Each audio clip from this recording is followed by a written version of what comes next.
guys, this is Luke from the Scoundrel's Cantina, and welcome to another video. In this video, I'll be showing you my travels through Tunisia that I went on with my girlfriend Teodora in September 2018. By the way, she also has her own channel called Leviosa, which you can check out, as it will be linked down below. Originally, this was meant to be a holiday by the Mediterranean Sea, although the voyage eventually took us all the way to the Saharan Desert, as well as to quite a few Star Wars filming locations from both A New Hope and The Phantom Menace. I'll mostly be going over everything interesting that we've seen and visited, so anyway, let's begin.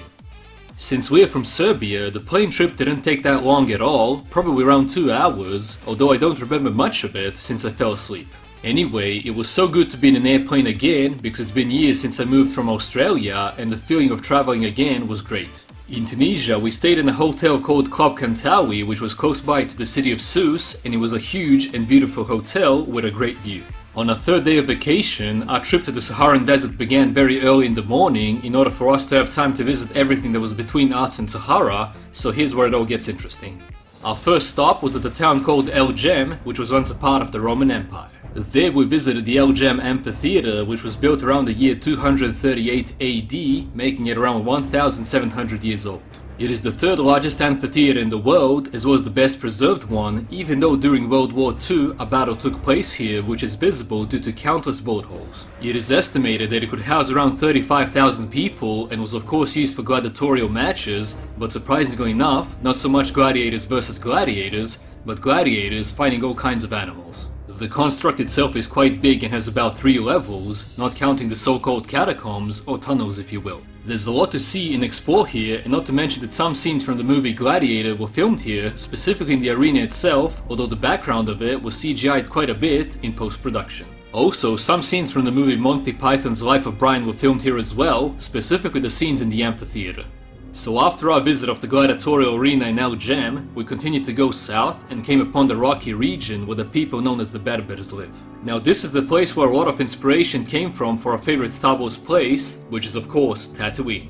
The Berbers are some of the oldest groups of people that have been living in northern Africa, and a lot of them live in a hole in the ground, almost exactly like Luke Skywalker did. Since there are no visible houses here at all, the only way you could know that someone lived there was if you saw a Mercedes in the middle of nowhere or simply a hole in the ground. This was like nothing that we've ever seen before and really reminded us of the Hobbit houses from Middle-earth. Around the same area, we had lunch at a hotel called Hotel Les Berberes, which was basically like the last homestead. I mean, it had everything. Underground tunnels, an open center in the middle with more tunnels, and even underground rooms, and it was bloody awesome. We were told that when George Lucas was making Star Wars Episode 4 A New Hope, a huge amount of inspiration and ideas for Tatooine came from this type of architecture, as well as the very name Tatooine, which is an actual city in Tunisia. By the way, a fun fact here. When the sandcrawler scenes were being filmed for A New Hope, the Tunisian government asked George Lucas to move away from the Libyan border after Libya threatened military action, thinking it was a large war vehicle. Anyway, after lunch, we went to a Berber house in the ground, which wasn't really the last homestead if someone's asking, but it was almost as if it was. There, Teodora was chosen to be dressed as a Berber woman, as you can see, but soon they caught my scent as well, so we both dressed in Berber clothes.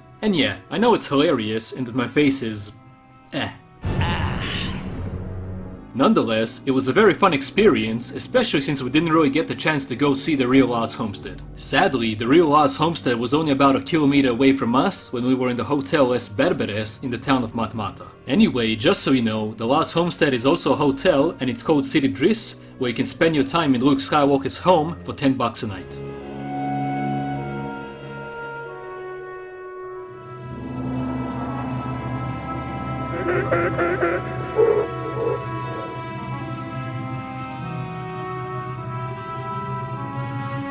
After all this, we had a long ride to the town of Dune, which was built in an oasis and basically at the doorstep of the Saharan Desert. Before we got there, we slowly saw how the terrain was changing from rocky hills into a desert-like plain with more and more sand. When we finally arrived to Dune, we saw a real-life oasis for the first time in our lives, and it was just amazingly beautiful. On some of the most uninhabitable terrains on the planet, nature was blossoming basically out of nowhere. It felt as if it was unreal, especially knowing that 50 meters from the oasis there was 2,000 kilometers of sand. The feeling is as if you're basically at the edge of the world and at the end of civilization. God sure is an awesome designer, to say the least. Of course, since we were there, we went camel riding into the desert in single file to hide our numbers.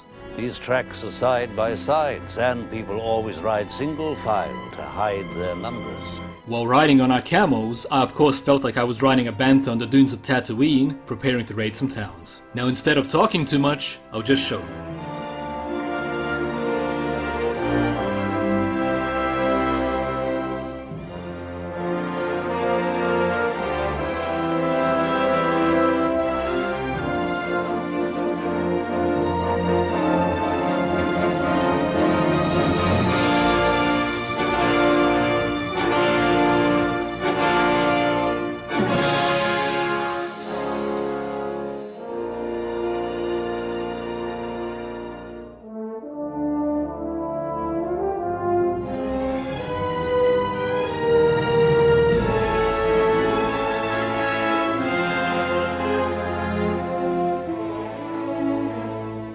So after the camel rides, we stayed in a beautiful hotel in Duse, which was basically a square-shaped building that surrounded the swimming pool, which was in the middle. A very cool thing was that the hotel's palm trees were full of birds and teeming with life, and what made it even more beautiful was that it was literally 50 meters away from where the desert starts. Anyway, we had to get up very early in the morning, as our next destination was at Tunisia's largest salt lake, Chott el Djerid.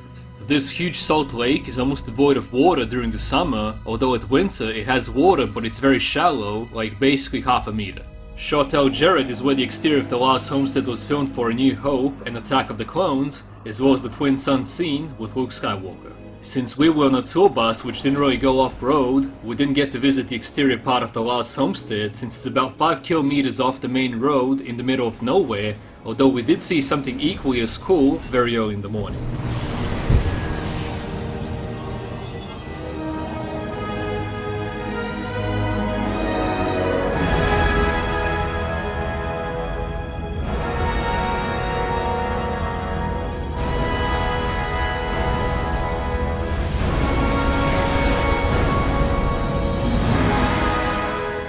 Yes, this is where the beautiful sunset was filmed when Luke is looking at the horizon, and all I'm gonna say is that it was simply an amazing experience. Also, another cool thing here is that we saw a small salt pond with some reddish water, which was in that color because of the small red crabs that live in it.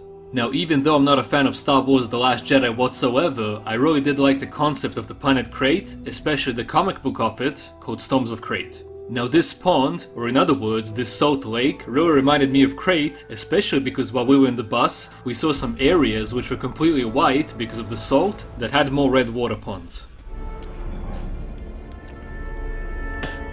Salt. Star Wars The Last Jedi Crate scenes weren't filmed here, but it was still cool nonetheless.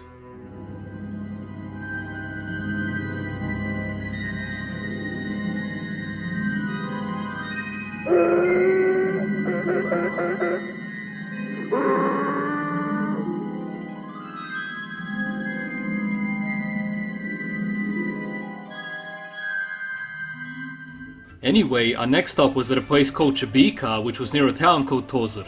This place was also another oasis, as well as a Roman outpost, which was called Ad Speculum. Today it is famous for being the place where lots of scenes were filmed for Star Wars A New Hope, as well as for Indiana Jones, Raiders of the Lost Ark. As you can see, behind me is the mere start of the area that leads to the canyon called Sidi Bulel, which is also called the Star Wars Canyon for the numerous scenes filmed there for both Episode 1 and Episode 4. The rock formations and nature here is amazing, especially the small stream of mineral water that flows through Chebika and its oasis. Some of the major movie scenes that were filmed in this canyon were the Indiana Jones chase of the Nazis in Raiders of the Lost Ark, as well as when the Nazis were marching through the canyon and were stopped by Indiana and his rocket launcher. Now regarding the Star Wars scenes filmed here, there was a brief scene of the pod race, but I'm not quite sure where exactly it was filmed and which part of it is in the Phantom Menace. The scene when Ben Kenobi, Luke Skywalker, R2-D2 and C-3PO come upon the slaughtered Jawas and the destroyed Sandcrawler was filmed here as well.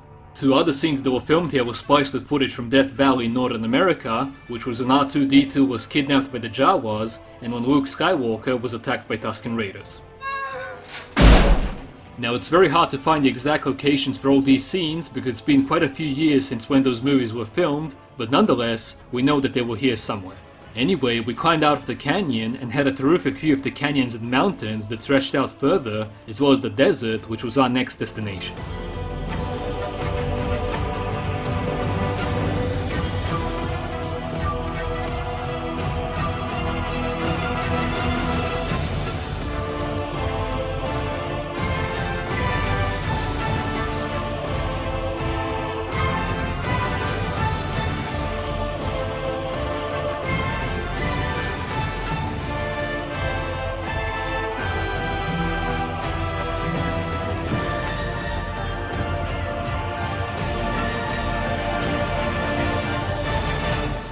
After Chebika we got into our desert rides, which would drive us directly into the desert at very high speeds, and it was so awesome. This was probably one of the funnest parts of our entire journey, even though all of them were fun. I mean, we were bouncing in the jeep like water balls, especially when the terrain slowly started to change into a Dune Sea desert.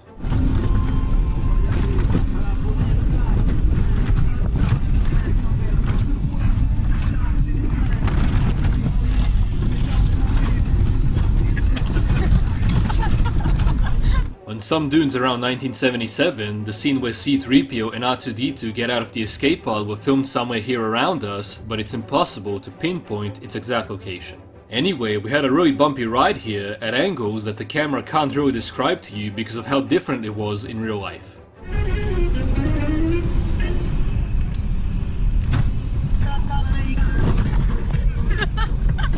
Our first stop in the desert was at Ongel Gemel, which is also known as Camel Head Rock, which is where we see Darth Maul arrive to Tatooine for the first time. The specific spot where Darth Maul was standing was at the very top of the rock and was looking directly at the area where me and my girlfriend were standing when capturing this footage. It is also the direction where he sent his probe droids. Later in The Phantom Menace, we see the exact same spot, although this time they have mirrored the footage when Darth Maul is leaving to confront Qui-Gon Jinn. It was so cool to be here, and also I found some broken dish in the sand, as well as some naturally formed glass, which is of course a part of my collection now. Soon enough we'll be back on the road again, during which time I filmed some more bumpy footage while we were flying in the back seats, but sadly we didn't know we were going to drive through the Yardang field, so we didn't capture it on camera. Now the Yardang field is where a brief pod race scene takes place, where the Royal Naboo ship is parked in the desert, and most importantly, where Qui-Gon Jinn duels against Darth Maul for the first time. Yep, that's what we passed through in our jeep, but it was too quick and we didn't really expect it.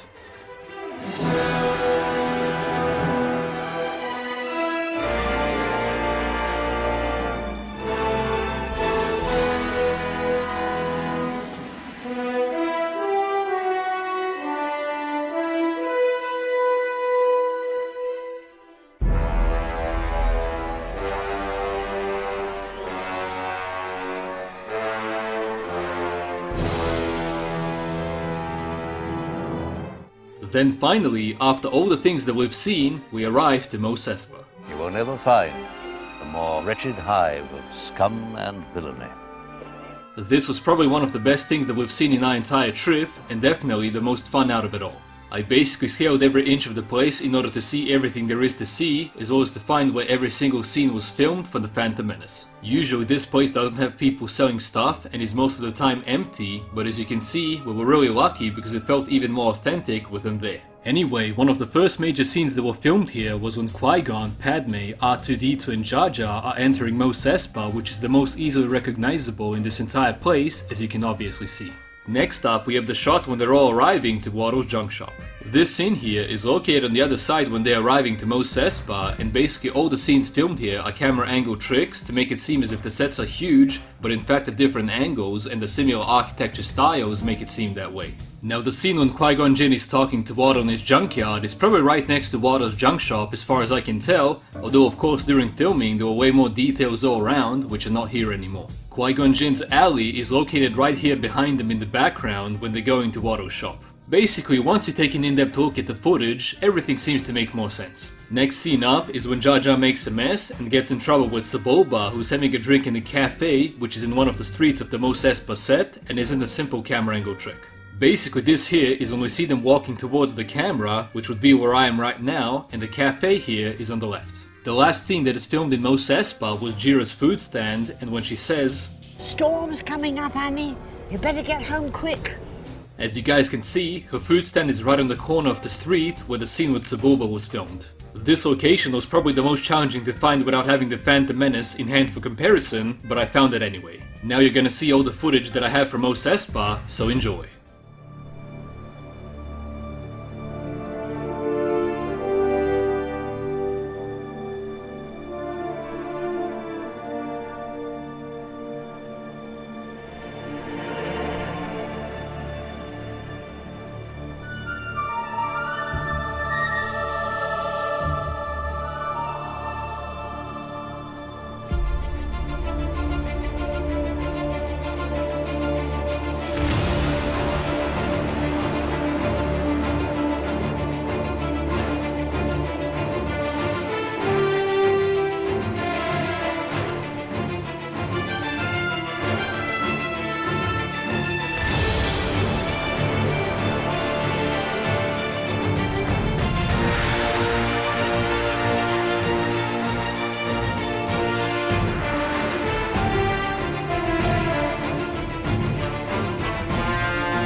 After our trip to the real Tatooine, we returned to a hotel near the city of Sousse, as our holiday was not over yet. Some other interesting things that we saw were the pirate ships docked in Sousse that we used as a tourist attraction, with which tourists would sail a few kilometers off the shore and experience what it's like being on a ship, as well as even walking the plank. Sadly, none of them were working the day that we were there, although we did meet a very nice guy called Abdelak, who let us simply have a tour of the ship he worked on for free. Believe us when we say it, but in Tunisia, getting something for free is a big deal and very generous. The name of the ship that we were on was the Hannibal, and it was a very nice experience since I've never had the chance to be on a ship like this, let alone a pirate-themed ship.